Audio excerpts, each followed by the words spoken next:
Good morning, everyone. Denise Brown, Leading Edge Real Estate Team, Remax up in Whistler. How are you? It is, let's check the date. Oh, 1st of October.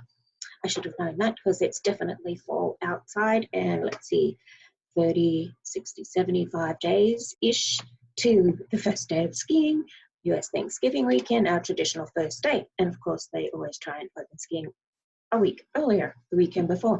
But today I'm giving you a market update.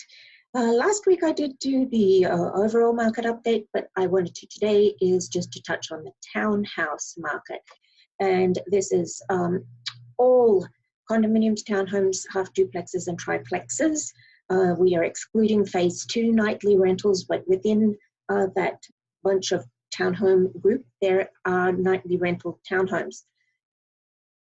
Nightly rental, so phase 1 nightly rental, just so we're clear. So it does not include single family and it does not include phase 2 nightly rental properties because that really skews the data.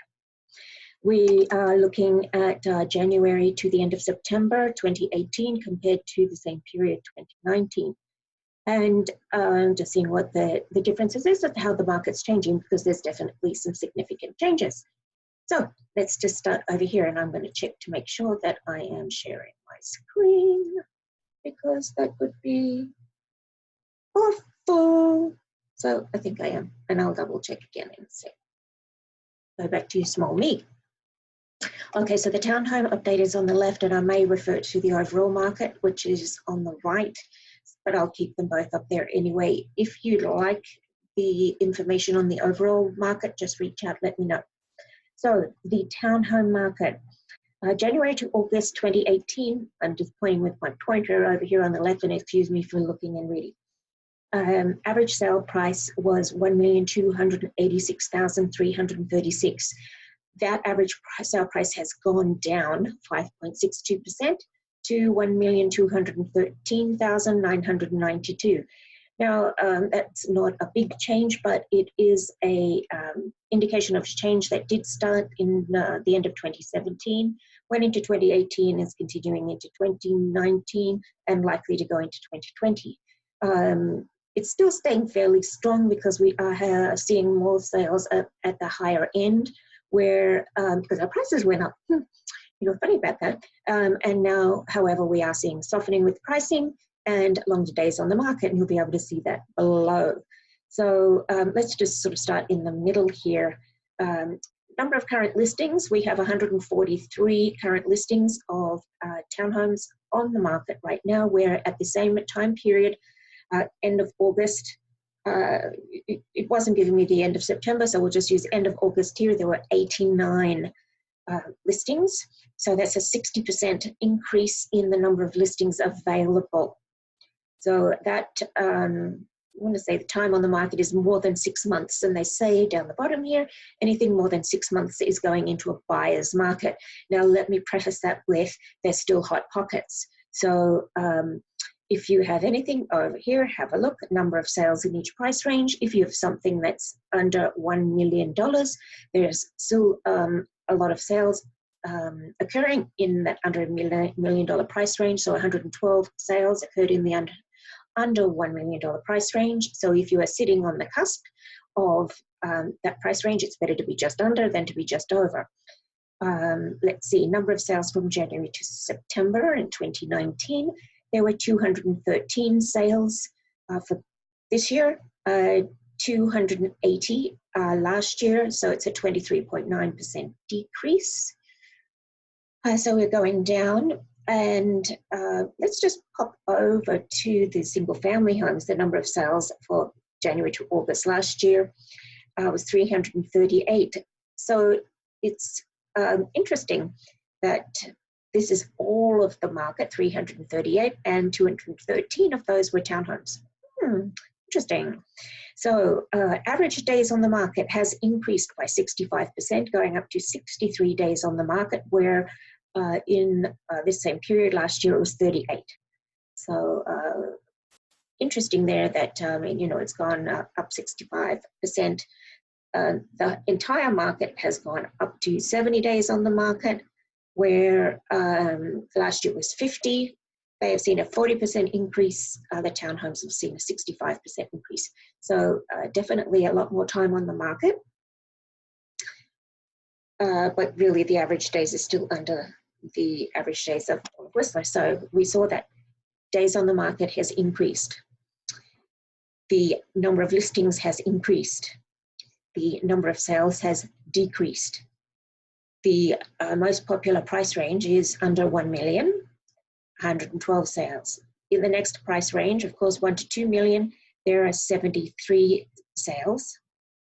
2 to 3 million, 24 sales. 3 to 4 million, 4 sales. 5 to 6 million, there were 2 sales, and there were no sales over 6 million. Then let's see, what is the most popular price range? So when I did a spreadsheet and I counted it all up, the most popular price range with the most number of sales for this period, January to September 2019, was between 500,000 and 1 million. There were 89 sales to date. As soon as we popped over 1 million to 1.5 million, it dropped down to 29. So this is the price range to be in. If you have a property that you think, oh, well, if I could get around 1 million and I want to list at 1.1 million, no, you want to list at 1 million and hang on to it because you're going to attract more attention. Did you hear that? If you think if the property is actually worth 1 million or 980, list it right there because you've got a lot more buyers looking there. If you go, oh, well, I'll have 1.1 million and then I'll negotiate down, doesn't work. List right at 1 million, list right at your fair market value, and then you're going to attract more attention and you're going to sell quicker. You might be able to get into multiple offers because that's still happening in the popular price range.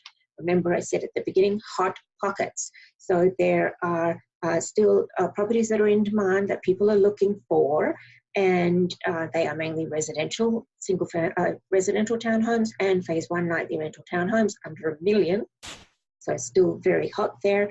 And then as you start getting up into the higher price points, the number of sales decrease.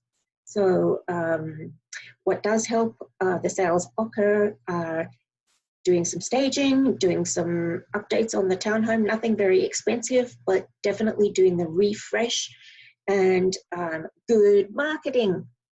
Good marketing. So making sure that you are putting it out there when it's ready, good photographs, 3D Matterport tour, floor plans, and getting some good build up of anticipation so that when it comes on the market, it sells.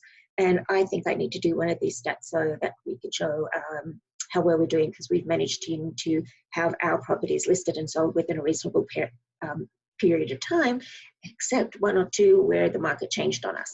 So we kind of got a couple that are stuck out there anyway. But if you'd like to have a big CMA done, if you're interested in selling within the next 30 days, which is a very good time to sell because Vancouver people and Whistler like to settle before the snowfalls. There is definitely a flurry of activity that happens at this time of year. Big CMA, you want to know what to do within the next 90 days because you are selling, ask me for a full CMA. If you just want to know what's happening in the neighborhood, we have a new report that's called a Home Beat, and it can come to you monthly or quarterly, and it's automatic, and it pulls in what the neighborhoods are doing, and it will just keep coming to you. And it's got pretty pictures and math and all that sort of stuff, and it'll kind of give you a good idea of what's happening. So that's called a Home Beat, and I can set that up for you, and you don't have to feel guilty about wasting my time because you're not, because it's automatic and it looks pretty, and it'll give you all the information that you want. And when you're ready for the full CMA, ask for more. So it's going to be easy. So anyway, as always, you can reach out to me anytime. Happy to talk, text, email. Sometimes it's a little slower for me to get back from email because that's long. Got a big list of emails. So talk or text and email. Promise I'll work hard at it. Denise Brown, Leading Edge Real Estate Team at Remax up in Whistler. Have a great day. Happy Canadian Thanksgiving coming up. Happy US Thanksgiving coming up. And happy Halloween. Have a great day.